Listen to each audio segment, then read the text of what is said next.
Dear ladies and gentlemen, today I would like to say a few words about Mr. Tucker Carlson and about a couple of his recent ouvertures. You know what? I would like to say something good about Mr. Carlson,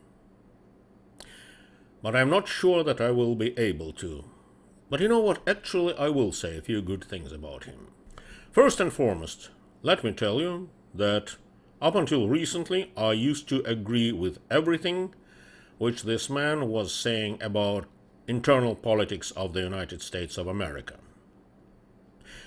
And even today, I still agree with his statements regarding America and what's going on there, and about Canada as well. However, I never agreed with his approaches to the international politics and the role of America in that international politics. Nevertheless, I used to recommend him and his videos to my friends in Europe, especially in Central Europe and in Eastern Europe, despite the fact that he repeatedly stated that he was opposing any help to Ukraine. What I used to say to my friends and colleagues over there was the following.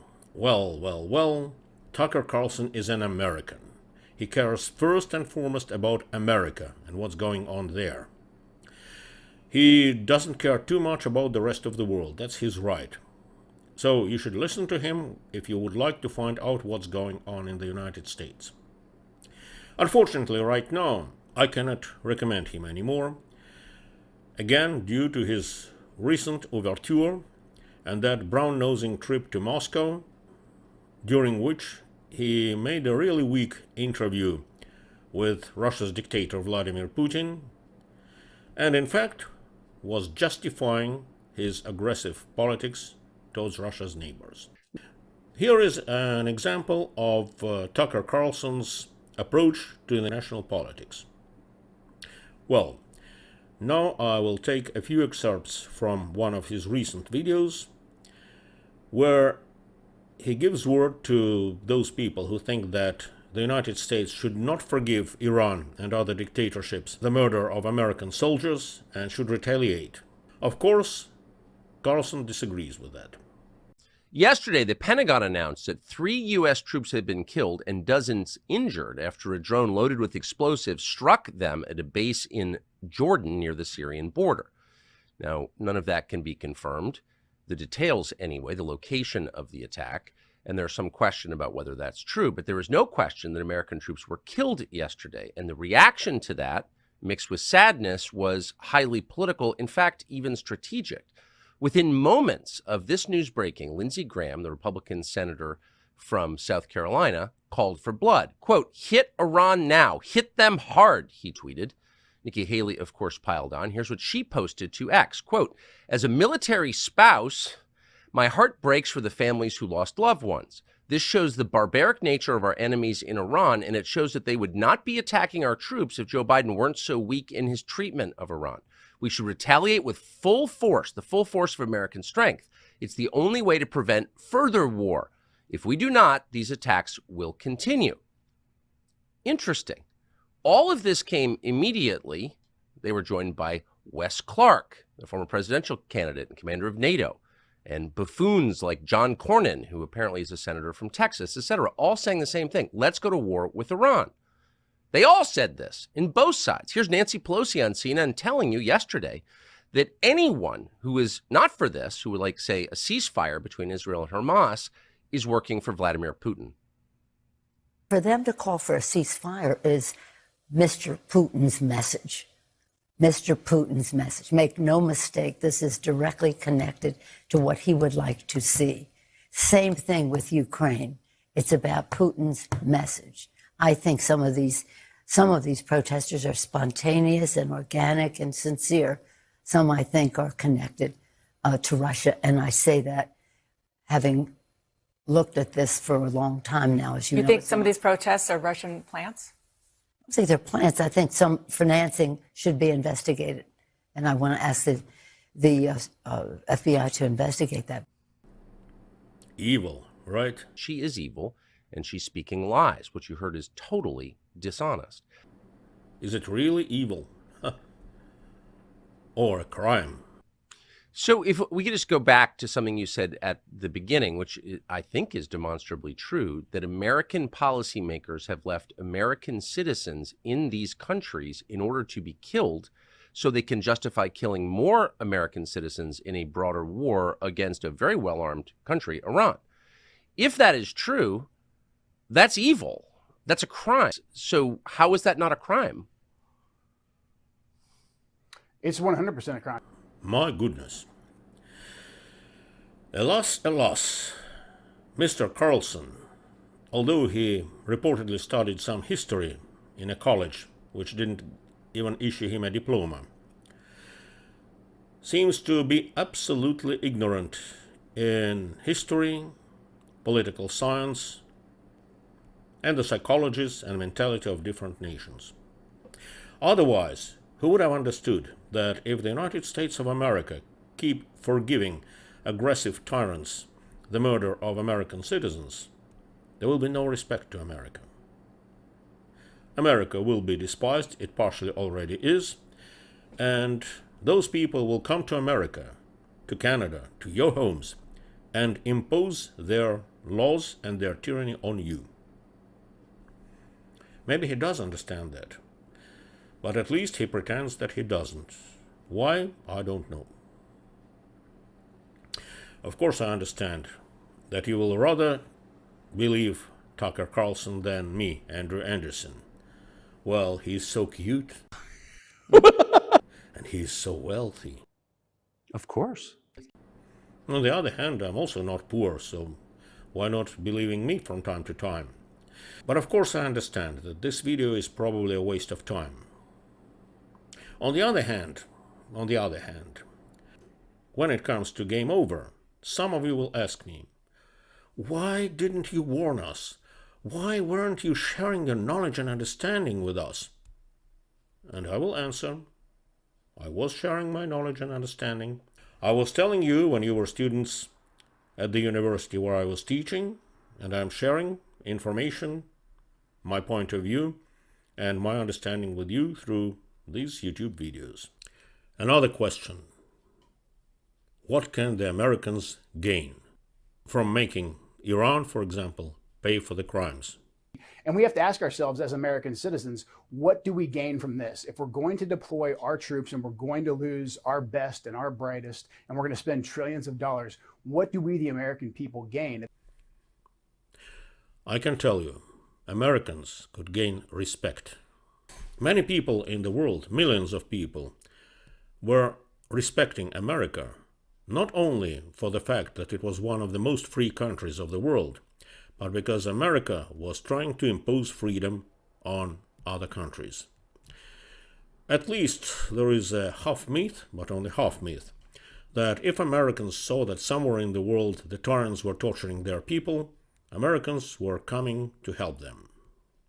It was not always the case, of course, but sometimes it was. There were some positive examples of American interference into life and politics of other countries. Those positive examples are definitely Germany, West Germany, of course, Japan, South Korea, Taiwan. There were also examples of unsuccessful interference. South Vietnam, but it was not the fault of America, it was rather the fault of the Vietnamese society. And relatively recent interference into the problems of Iraq and Libya. Again, those two cases were probably the examples of the Libyan and Iraqi fault, but of course American fault as well, because those days America already entered the phase of degradation, and America was lacking wise and competent politicians. But nevertheless, the prestige of America is based on its interference into international conflicts when tyrants are beating up and torturing smaller nations, smaller peoples, taking their land, bombing them, taking their lives, etc. Anyway, Let's get to the brown-nosing visit of Tucker Carlson to Moscow, where he met Russia's dictator, whom he called president, although Vladimir Putin was not elected through any honest elections, where Tucker was humiliated, and despite that, he seems to have justified Putin's aggression against Ukraine and potential aggression against other Russia's neighbors. By the way, what's really interesting, when someone told me that Tucker Carlson is in Moscow a few days ago, I didn't believe it. Nevertheless, he was there and he undertook that weak and very weird interview.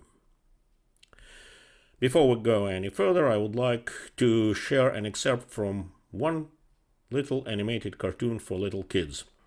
The current visit of Carlson to Moscow reminded me of it. What kind of animated cartoon is that?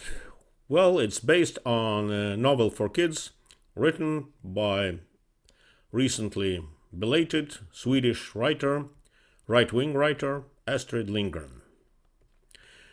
She wrote a novel which was very popular in Sweden in the 60s and 70s, Carlson on the Roof. Carlson was a tiny midget man in his mid-30s who could fly because he had a propeller just above his butt. Well, because he's Carlson, he reminded me of Tucker Carlson, of course. And that's why I'm sharing that little excerpt with you.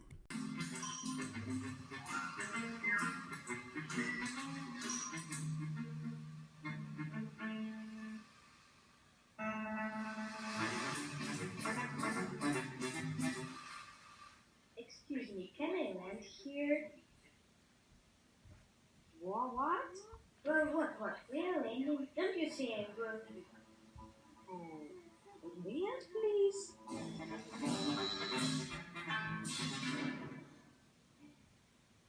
So, let's. Thank you. What's your name? Mine. Who's else yours? Who's like me? So my name is Carlson Police on the Roof. Why did I say that Carlson was humiliated in Moscow?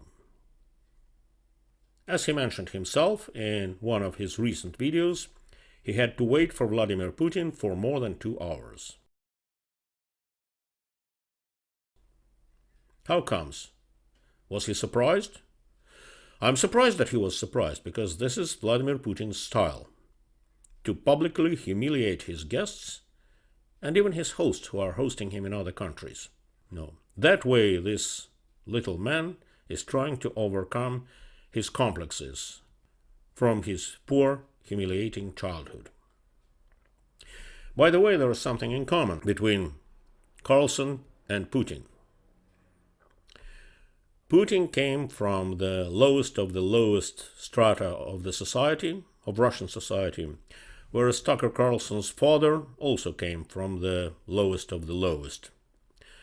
In that sense, they have lots of things in common and they probably understand each other. Of course. Let's take a look at a few moments of that interview. I prefer not to steal too much of your time, but a few minutes I will, if you don't mind. The following is an interview with the president of Russia, Vladimir Putin, shot February 6, 2024 at about 7 p.m. in the building behind us, which is, of course, the Kremlin. The interview, as you will see if you watch it, is primarily about the war in progress, the war in Ukraine, how it started, what's happening, and most presently, how it might end. One note before you watch. At the beginning of the interview, we asked the most obvious question, which is, why did you do this? Did you feel a threat, an imminent physical threat? And that's your justification. And the answer we got shocked us. By the way, one more interesting question. Was Tucker Carlson talking to Putin or to one of his clones? Everybody knows in Russia, even in Russia, that not every person whom they see in TV is real Putin. He has doppelgangers, because Putin is panically afraid for his life and health, and that's why in many cases he is replaced by other men who look similar to him, but who are not him, of course. And in this particular case, what is really interesting, everybody knows that when Putin is talking to someone who is coming to visit him, including his own generals and ministers, the distance between Mr. Putin and those whom he is talking to is about 10 meters. And look, here, Carlson and Putin are sitting very close to each other, probably about a meter or so. Mr. President, thank you. But that's of course not that important. The contents of that so-called interview is way more important. And why did I say that that interview was unprofessional and weak? Let's start from the very beginning. Vladimir Putin believes that Russia has a historic claim to parts of Western Ukraine. Western Ukraine. Western Ukraine, yeah? If you don't know, I'll enlighten you. Putin is trying to occupy and annex eastern provinces of Ukraine, not western. But for Carlson, probably doesn't make any difference. East, west, who cares? Of course. And where is that Ukraine? Is it in the Caucasus or maybe in Central Asia? I'm kidding, of course. But nevertheless, about 20-25% of the interview consists of Putin lecturing Carlson and, of course, his American audience on Russian history. Putin went on for a very long time, probably half an hour, about the history of Russia going back to the 8th century. Let me tell you something. Putin lives in an alternative reality. And he has an alternative view on history, which he is trying to impose on his subjects. And of course, this time Carlson gave him a chance to impose that historical bullshit on the Americans. It's not a secret that the majority of Americans are undereducated in history. Of course. Up until recently, they believed that it's not important to know historical facts. And geography too, by the way. Unless it is giving you some money. However, even Americans should not believe that crap, sorry my language, which Putin is trying to put into their ears. And Putin, or to be more specifically, his advisors are following the guidelines that are going back to Goebbels, the master of Nazi propaganda. According to Otaginosa Goebbels, you have to give people 80% of true information and then add 20% of absolutely fake information, which, however, would serve to justify your actions, including aggressive actions. Let's look where our relationship with Ukraine started from. Where did Ukraine come from? The Russian state started gathering itself as a centralized statehood, and it is considered to be the year of the establishment of the Russian state in 862, when the townspeople of Novgorod invited a Varangian prince, Rurik, from Scandinavia to reign. In 1862, Russia celebrated the 1000th anniversary of its statehood. And in Novgorod, there is a memorial dedicated to the 1000th anniversary of the country. I'm not going to analyze the whole interview, it would take too much time. But I will concentrate on a few points. Listen to this question. But may I ask you, you're making the case that Ukraine, certainly parts of Ukraine, eastern Ukraine, is in effect Russia has been for hundreds of years. Why wouldn't you just take it when you became president 24 years ago? You have nuclear weapons, they don't. If it's actually your land, why did you wait so long? What a very interesting question. Carlson is asking Putin, why didn't he invade Ukraine when he just became a president? What is that? I'm sorry. He's asking why you did not invade the country, which is a member of the United Nations, which has internationally recognized borders and which didn't invade you, simply because you think that you have right to some of its provinces, and also because you have nuclear weapons. What is that? Not to mention that the United States of America, UK, and Russia signed Budapest Memorandum, and those three countries guaranteed that they would not invade Ukraine if Ukraine gives up her nuclear arsenal. And so Ukraine did. It was a mistake, by the way. But the rulers of Ukraine signed that agreement. And Russia openly and cynically broke it. Doesn't Carlson know about that? Or he pretends he doesn't know? I don't know. Speaking about historical rights of Russia to some Ukrainian lands, basing on the fact that most of Ukraine has been part of Russian Empire in the past, when Russian Empire existed and was ruled by the Tsars, is not an excuse of invading contemporary Ukraine, right? Well, really, 1/3 of America used to belong to Mexico. You know that, right?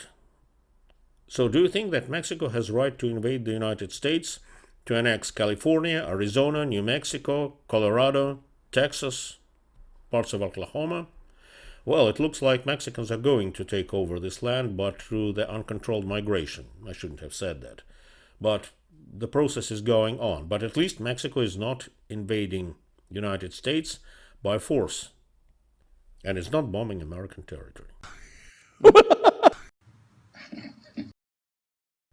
By the way, it's not only Mexico who has historical rights, the so-called historical rights, on the US territory.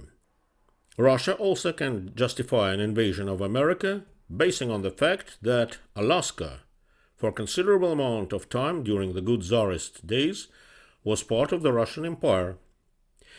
And by the way, there is even a pretty popular Russian nationalist song about Alaska, which should be returned to Russia. Here it is. Enjoy. There are some subtitles in English so that you understand what they're singing about. Валяй дурака, Америка, вот те валенки мерзнешь небось, что Сибирь, что Аляска, два берега, баня, водка, гармония, лосось, баня, водка, гармония, лосось.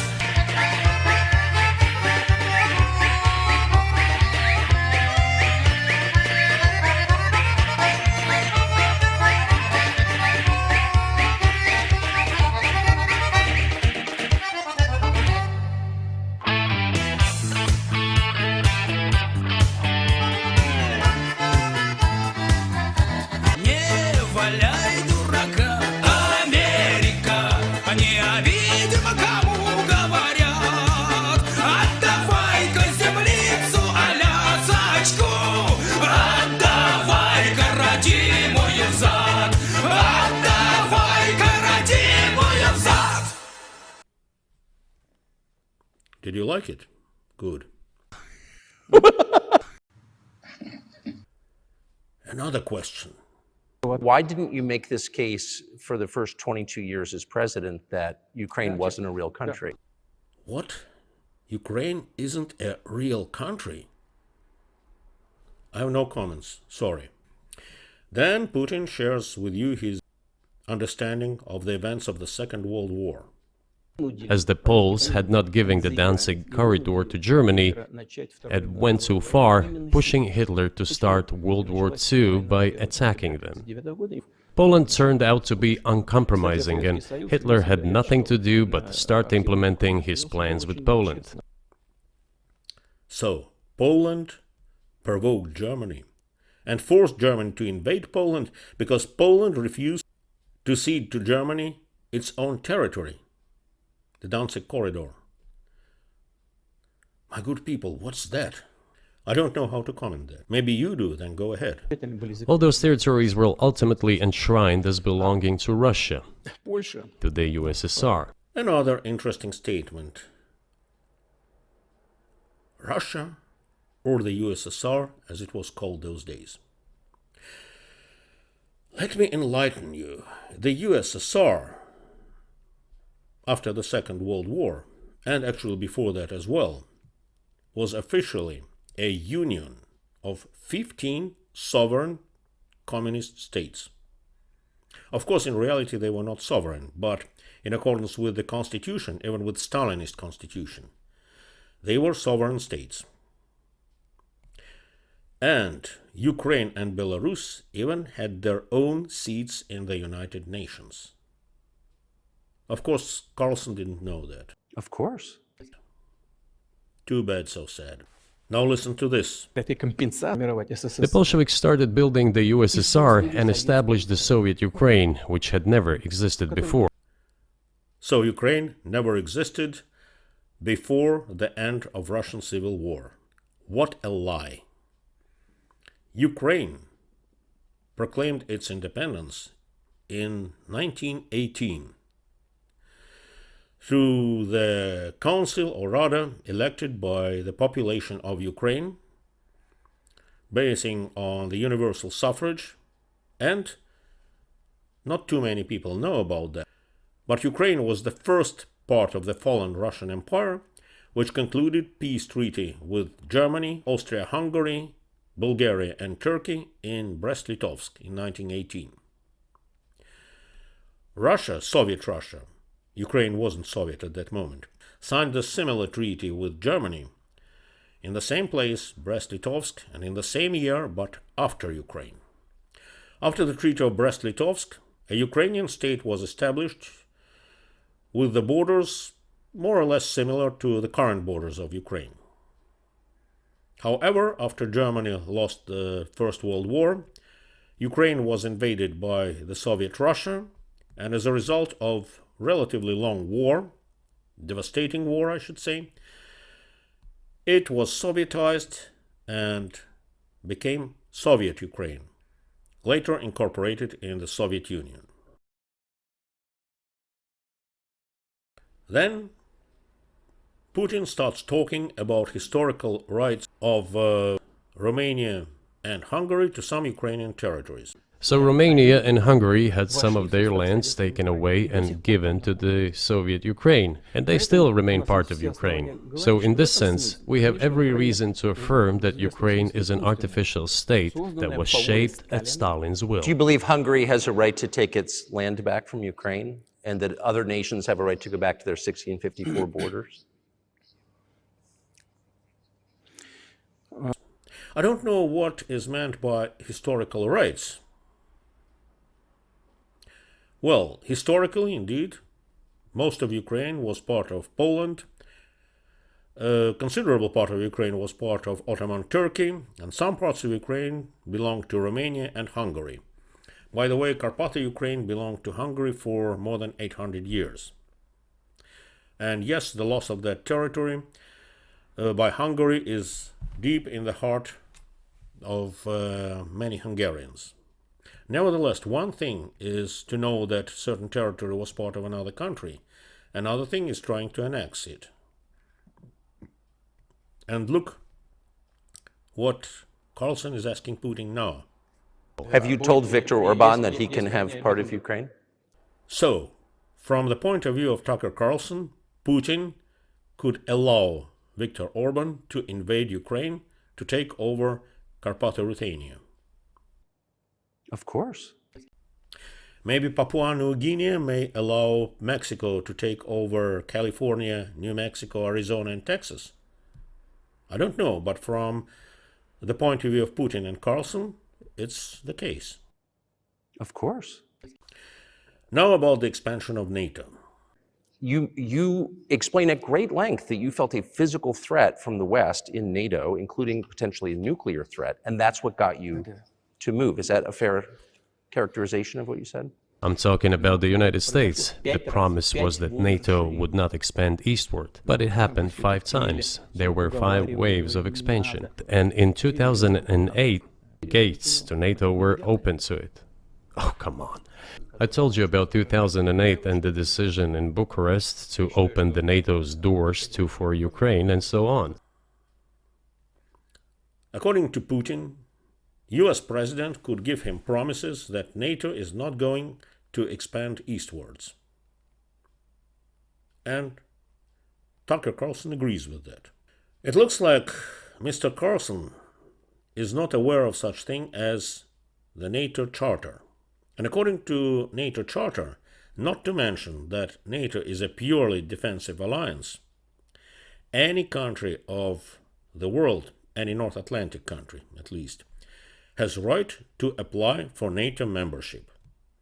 And it's not the US President or the President of France or Prime Minister of the UK or Prime Minister of Luxembourg who could allow or not allow a certain country to enter the alliance.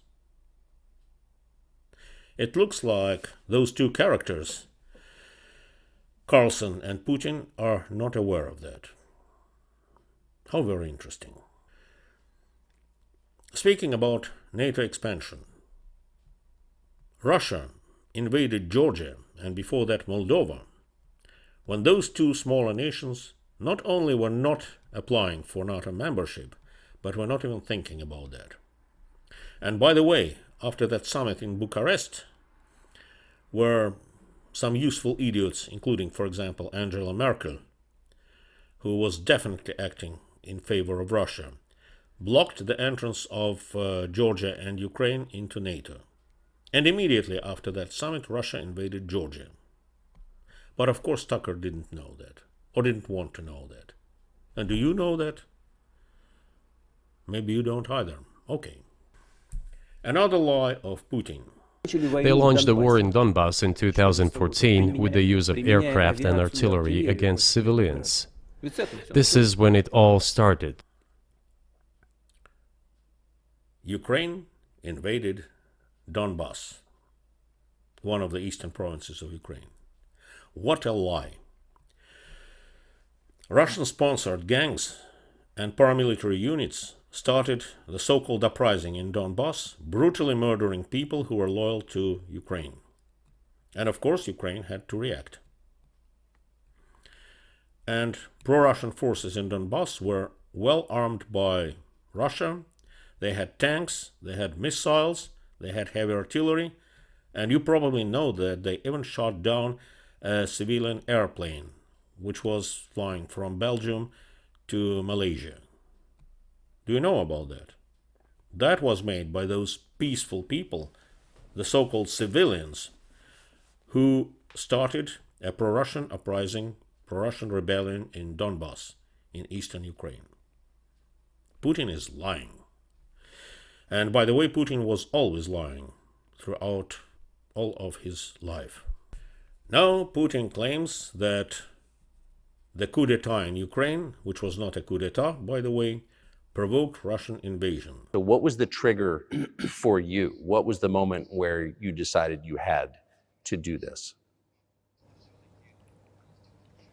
Спровоцировал конфликт изначально. Initially, it was the coup in Ukraine that provoked the conflict.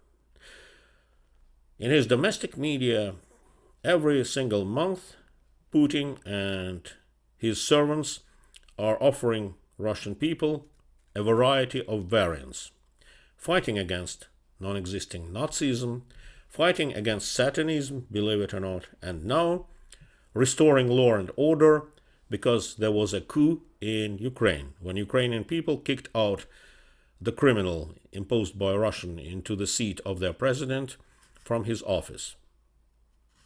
For some reasons, though, Russia invaded Ukraine, openly invaded Ukraine, several years after that so-called coup. Now about Ukrainian national heroes.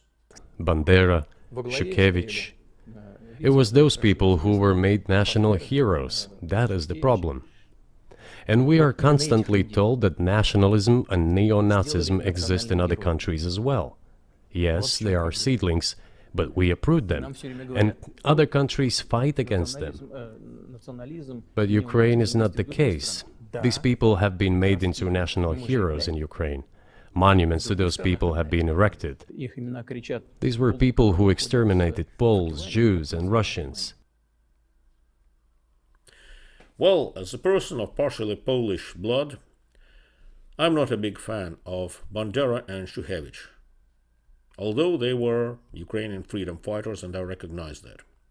By the way, it's not true that they were collaborating with the Nazis, but they were killing people. That's true. All rebels are killing people, unfortunately.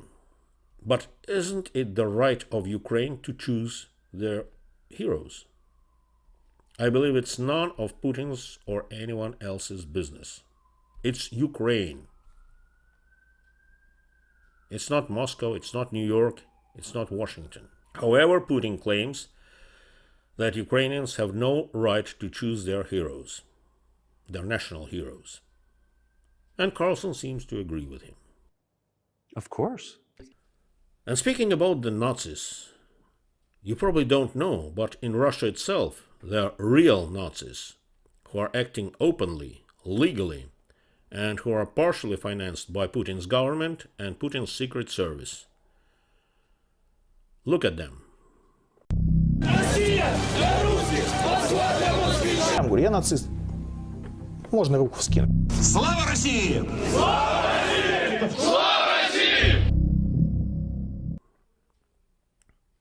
Did you like it?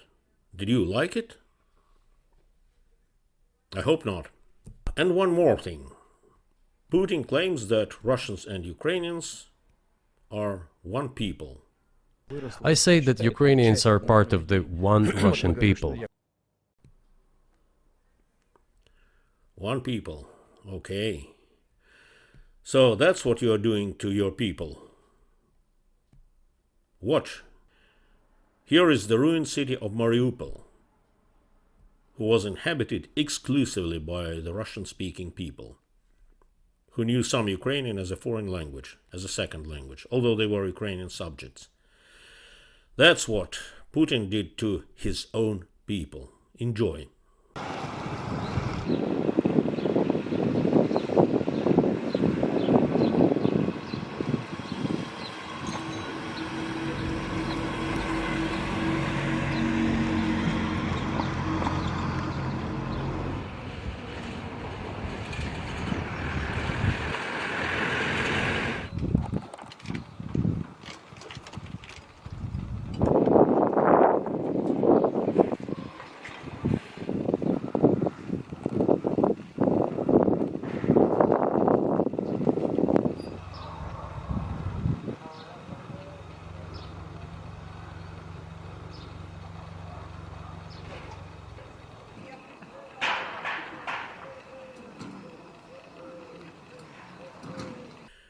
And the final lie.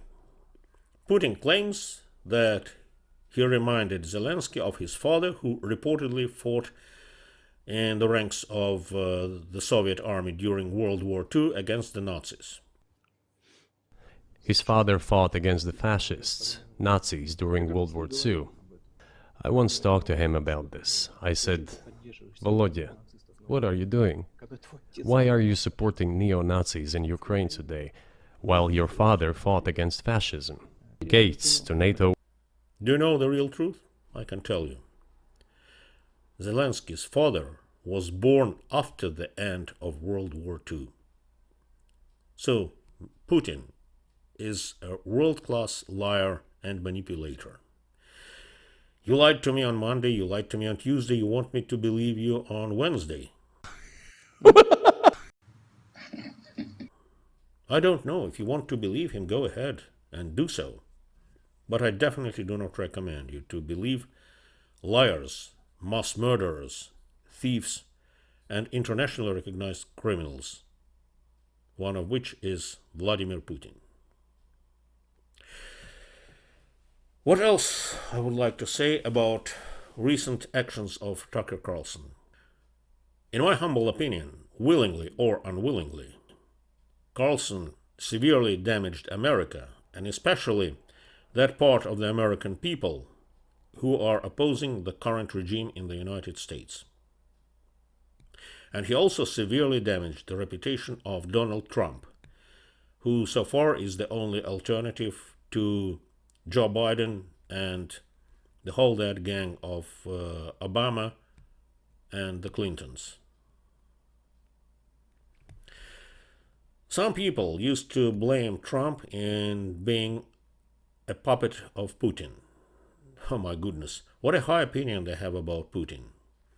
Plus, you should judge Trump by his actions. And Donald Trump's actions actually were putting a muzzle on Putin. And Putin never invaded Ukraine when Donald Trump was in his office. Nevertheless, people tend to repeat that Trump is Putin's puppet. And now this so-called interview gave them more reason to believe so. Another question is whether Carlson did it willingly or unwillingly. As my belated father used to say, may he rest in peace. Is it because of stupidity or of evil intentions? I don't know. And I don't want to know. Because the most important part is the damage that is caused by this action of Tucker Carlson. That's all I wanted to say, actually. Wishing you all the best and enjoy your life if you can. Bye-bye.